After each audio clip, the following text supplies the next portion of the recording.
Assalamualaikum warahmatullahi wabarakatuh. Alhamdulillahirabbil alamin. Wassalatu wassalamu ala nabiyyina Muhammad wa ala alihi wa ashabihi ajma'in. Segala puji hanya milik Allah Subhanahu wa taala, Tuhan semesta alam.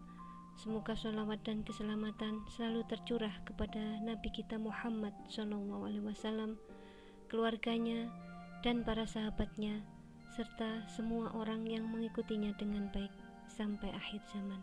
Amin. Ibu-ibu rahimakumullah, dalam kesempatan kali ini kita masih akan melanjutkan tadabbur Al-Quran surat Al-Fatihah, yaitu ayat ke-7.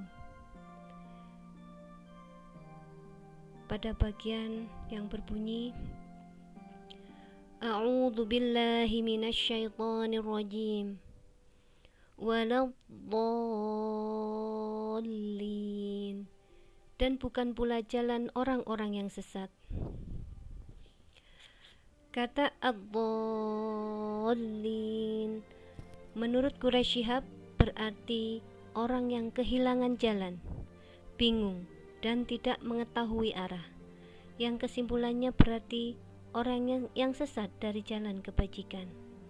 Kata ad-dallin ini dipergunakan dalam Al-Quran untuk menggambarkan orang yang belum mendapatkan hidayah dan bingung mencari jalan yang benar, sebagaimana yang pernah dialami oleh Nabi Ibrahim dan Nabi Muhammad SAW yang tergambar dalam surat Ad-Duha yang berbunyi A'udzu billahi minasyaitonir rajim wa wajadaka dhallan fahda, dan dia mendapatimu sebagai seorang yang bingung, lalu dia memberikan petunjuk. Dan pada surat Al-An'am ayat 77 yang menceritakan tentang Nabi Ibrahim ketika mencari kebenaran sejati dengan ucapannya yang berbunyi La illam yahdini rabbi la akunanna minal qaumid dhallin. Sesungguhnya jika Tuhanku tidak memberi petunjuk kepadaku, pastilah aku termasuk orang-orang yang sesat. Ibu-ibu rahimakumullah, jika kita lihat dalam Al-Quran, ada beberapa hal yang menyebabkan orang menjadi sesat. Di antaranya adalah pertama, gangguan setan dengan menjadikan setan sebagai wali. Wali di sini berarti sebagai teman, sahabat, pelindung, penolong dan sebagainya. Sebagaimana dalam surat An-Nisa ayat 119 yang artinya, dan aku benar-benar akan menyesatkan mereka dan akan membangkitkan angan-angan kosong pada mereka, dan aku menyuruh mereka memotong telinga-telinga binatang ternak, lalu mereka benar-benar memotongnya, dan aku menyuruh mereka merubah ciptaan Allah, lalu benar-benar mereka merubahnya. Barang siapa yang menjadikan setan menjadi pelindung selain Allah, maka sesungguhnya ia menderita kerugian yang nyata. Dalam surat Al-Qasas ayat 15 nampak jelas gangguan setan itu ketika Musa membunuh. Kemudian ia menyesali perbuatannya, membunuh orang tersebut, dan menyatakan bahwa perbuatannya itu adalah karena godaan setan. Setan adalah musuh yang menyesatkan dan nyata. Seperti dalam surat Al-Qasas ayat 15. Qala hadza min amali syaitani innahu aduwwum mudhillum mubin. Musa berkata, ini adalah perbuatan syaitan. Sesungguhnya syaitan itu adalah musuh yang menyesatkan, lagi sangat nyata atau jelas. Dan dalam surat An-Nisa ayat 60 juga dijelaskan tentang orang-orang yang beriman namun mereka hendak berhukum dengan hukum tauhid, disebabkan karena godaan syaitan pula. Surat An-Nisa ayat 60 yang artinya, apakah kamu tidak memperhatikan orang-orang yang mengaku dirinya telah beriman kepada apa yang diturunkan kepadamu dan kepada apa yang diturunkan sebelum kamu? Mereka hendak berhakim kepada Tauhid, padahal mereka telah diperintah mengingkari Tauhid itu, dan setan bermaksud menyesatkan mereka dengan penyesatan yang sejauh-jauhnya. Yang kedua adalah mengikuti perkataan-perkataan yang tidak berguna, lahwal hadits, untuk menyesatkan manusia. Dapat kita lihat dalam surat Al-Luqman atau surat Luqman ayat 6 yang berbunyi, wa minan nasi may yashtari lahwal hadithi liyudilla an sabilillahi bighairi ilm wa yattakhidhaha huzwa ulaika lahum adzabum muhin. Dan di antara manusia ada orang yang mempergunakan perkataan yang tidak berguna untuk menyesatkan manusia dari jalan Allah tanpa pengetahuan dan menjadikan jalan Allah itu olok-olokan. Mereka itu akan memperoleh azab yang menghinakan.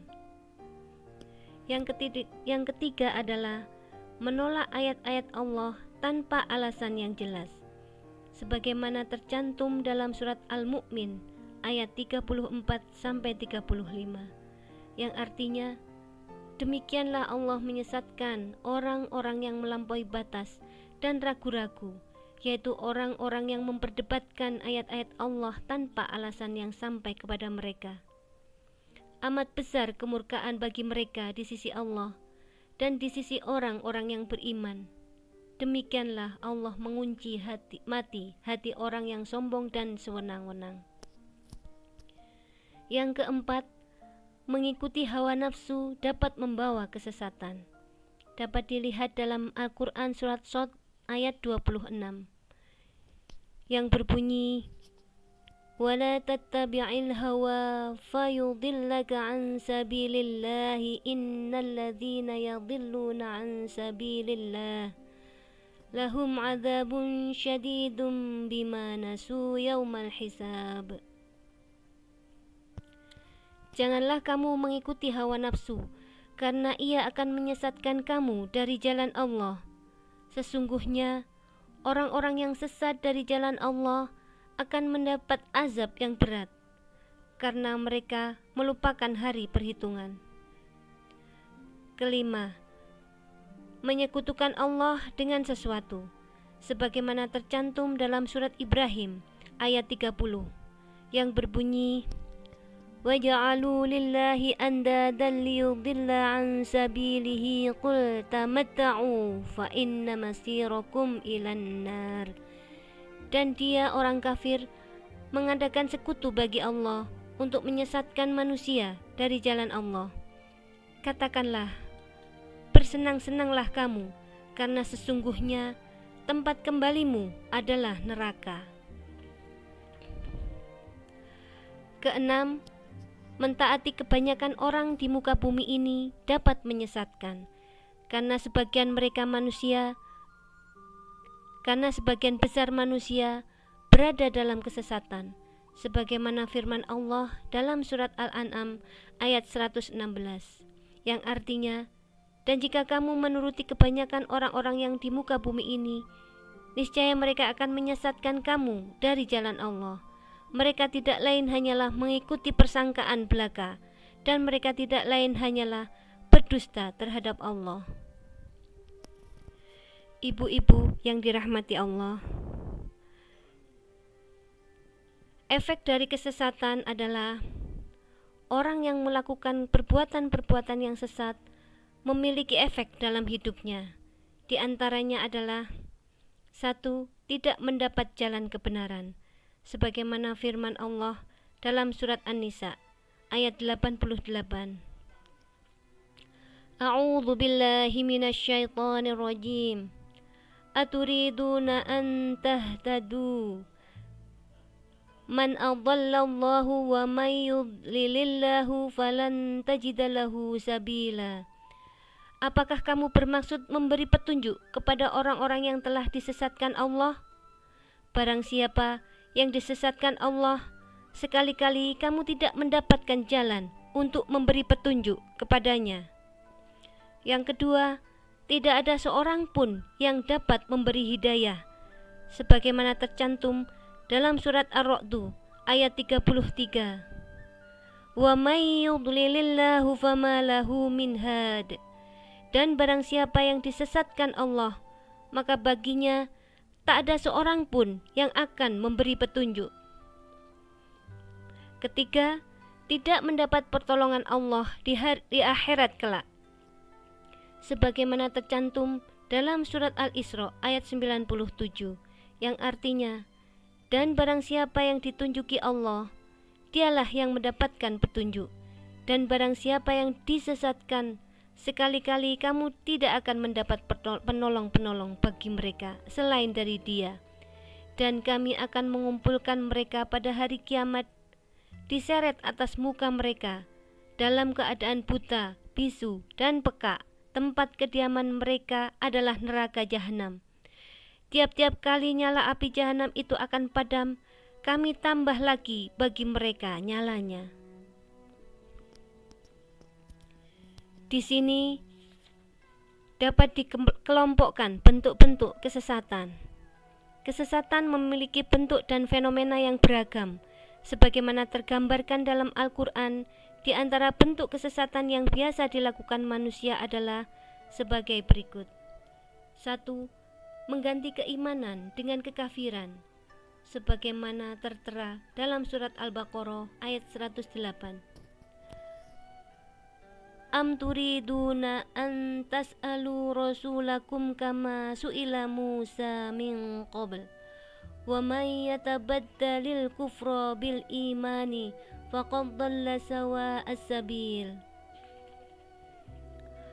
Apakah kamu menghendaki untuk meminta kepada Rasul kamu seperti Bani Israel meminta kepada Musa pada zaman dahulu? Dan barang siapa yang menukar iman dengan kekafiran, maka sungguh orang itu telah sesat dari jalan yang lurus. Dalam surat lain juga dikatakan dalam surat Al-Maidah ayat 12 yang berbunyi, "Faman kafara ba'da dzalika minkum faqad dhalla sawa'as sabil." Maka barang siapa yang kafir di antaramu sesudah itu, sesungguhnya ia telah tersesat dari jalan yang lurus. Yang kedua adalah syirik, sebagaimana tertera dalam surat An-Nisa ayat 116, yang artinya, sesungguhnya Allah tidak mengampuni dosa mempersekutukan sesuatu dengan Dia, dan Dia mengampuni dosa yang selain dari syirik itu bagi siapa yang dikehendakinya. Barang siapa yang mempersekutukan sesuatu dengan Allah, maka sesungguhnya ia telah tersesat sejauh-jauhnya. Ketiga, kufur kepada Allah, malaikat, Rasul, kitab dan hari kemudian, sebagaimana tertera dalam surat An-Nisa ayat 136, yang artinya, barang siapa yang kafir kepada Allah, malaikat-malaikatnya, kitab-kitabnya, rasul-rasulnya, dan hari kemudian, maka sesungguhnya orang itu telah sesat sejauh-jauhnya. Keempat, menghalangi manusia dari jalan Allah, sebagaimana tertera dalam surat An-Nisa ayat 167, yang berbunyi, A'udzu billahi minasyaitonir rajim. Innal ladzina kafaru wa saddu an sabilillahi qad dhallu dhalalan ba'ida. Sesungguhnya orang-orang yang kafir dan menghalang-halangi manusia dari jalan Allah benar-benar telah sesat sejauh-jauhnya. 5. Membeli kesesatan, sebagaimana tertera dalam surat An-Nisa ayat 44, yang artinya, apakah kamu tidak melihat orang-orang yang telah diberi sebahagian dari Alkitab Taurat? Mereka membeli atau memilih kesesatan dengan petunjuk, dan mereka bermaksud supaya kamu tersesat atau menyimpang dari jalan yang benar. Keenam adalah maksiat atau tidak taat kepada Allah dan Rasul, sebagaimana tertera dalam surat Al-Ahzab ayat 36, yang artinya, dan tidaklah patut bagi laki-laki yang mukmin dan tidak pula bagi perempuan yang mukmin apabila Allah dan Rasul-Nya telah menetapkan suatu ketetapan, akan ada bagi mereka pilihan yang lain tentang urusan mereka. Dan barang siapa mendurhakai Allah dan Rasul-Nya, maka sungguh dia telah tersesat, sesat yang nyata. Yang ketujuh, menyampaikan rahasia orang-orang mukmin kepada orang-orang kafir, sebagaimana tertera dalam surat Al-Mumtahanah ayat 1, yang artinya, hai orang-orang yang beriman, janganlah kamu mengambil musuhku dan musuhmu menjadi teman-teman setia yang kamu sampaikan kepada mereka berita-berita Muhammad, karena rasa kasih sayang, padahal sesungguhnya mereka telah ingkar kepada kebenaran yang datang kepadamu. Mereka mengusir Rasul dan mengusir kamu karena kamu beriman kepada Allah Tuhanmu. Jika kamu benar-benar keluar untuk berjihad pada jalanku dan mencari keridhoanku, janganlah kamu berbuat demikian. Kamu memberitahukan secara rahasia berita-berita Muhammad kepada mereka karena rasa kasih sayang. Aku lebih mengetahui apa yang kamu sembunyikan dan apa yang kamu nyatakan. Dan barang siapa di antara kamu yang melakukannya, maka sesungguhnya dia telah tersesat dari jalan yang lurus. Yang kedelapan adalah menjadikan hawa nafsu menjadi panutan, sebagaimana tertera dalam surat Al-Jathiyah ayat 23, yang artinya, maka pernahkah kamu melihat orang yang menjadikan hawa nafsunya sebagai Tuhannya, dan Allah membiarkannya sesat berdasarkan ilmunya, dan Allah telah mengunci mati pendengaran dan hatinya, dan meletakkan tutupan atas penglihatannya? Maka siapakah yang akan memberinya petunjuk sesudah Allah membiarkannya sesat? Maka mengapa kamu tidak mengambil pelajaran? 9. Membuat kebohongan terhadap Allah, sebagaimana tertera dalam surat As-Saff ayat 7, yang berbunyi, وَمَنْ أَظْلَمُ مِمَّنِ افْتَرَى عَلَى اللَّهِ الْكَذِبَ وَهُوَ يُدْعَى إِلَى الْإِسْلَامِ وَاللَّهُ لَا يَهْدِي الْقَوْمَ الظَّالِمِينَ. Dan siapakah yang lebih zalim daripada orang yang mengada-adakan dusta terhadap Allah, sedang dia diajak kepada agama Islam, dan Allah tiada memberi petunjuk kepada orang-orang yang zalim. Ke-10, orang yang mencintai kehidupan dunia daripada akhirat, sebagaimana tertera dalam surat Ibrahim ayat 3, yang artinya, yaitu orang-orang yang lebih menyukai kehidupan dunia daripada kehidupan akhirat, dan menghalang-halangi manusia dari jalan Allah, dan menginginkan agar jalan Allah itu bengkok. Mereka itu berada dalam kesesatan yang jauh. 11. Orang yang berputus asa dari rahmat Allah, sebagaimana tertera dalam surat Al-Hijr ayat 56, yang berbunyi, Qala wa man yaqnatu min rahmati rabbih illa dhallun. Ibrahim berkata, tidak ada orang yang berputus asa dari rahmat Tuhannya kecuali orang-orang yang sesat. Ibu-ibu yang dirahmati Allah, dari ayat-ayat di atas kita dapat mengambil kesimpulan ada beberapa karakteristik dari orang-orang yang sesat, yaitu pertama, orang-orang yang tidak mengenal kebenaran karena enggan untuk mencarinya, mempelajarinya, sehingga hidupnya tidak memiliki arah tujuan yang jelas.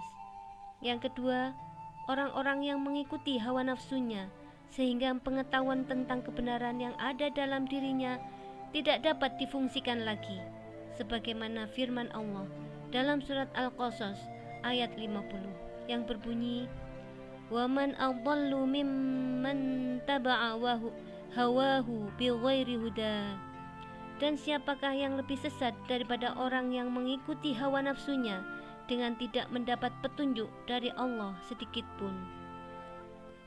Oleh sebab itu, Abdul Qadir Jailani dalam buku Rahasia Sufi mengatakan, lepaskanlah hawa nafsumu dari ghairullah atau selain Allah, agar engkau mudah mendapat cahaya Allah. Di sanalah engkau akan mendapati dirimu ditunggui oleh Allah, disambut oleh Allah, dan diliputi api kecintaan Allah. Di sana, malaikatnya akan mengiringi dan mendampingi para hamba Allah yang soleh. Ketiga, orang yang berputus asa dari rahmat Tuhan dan memiliki dugaan-dugaan yang buruk terhadap Allah, sehingga mereka mencari sekutu bagi Allah, sebagaimana tertera dalam surat Al-Hijr ayat 56 yang berbunyi, "May yaqnatu min rahmati rabbih illa dhallun." Tidak ada orang yang berputus asa dari rahmat Tuhannya kecuali orang-orang yang sesat. Ibu-ibu yang dirahmati Allah, demikianlah tadabbur dari Al-Quran surat Al-Fatihah ayat ke-7, yaitu pada bagian waladhdallin. Semoga kita semua bisa mengambil manfaat dan keberkahan dari tadabbur surat Al-Fatihah ayat 7 ini.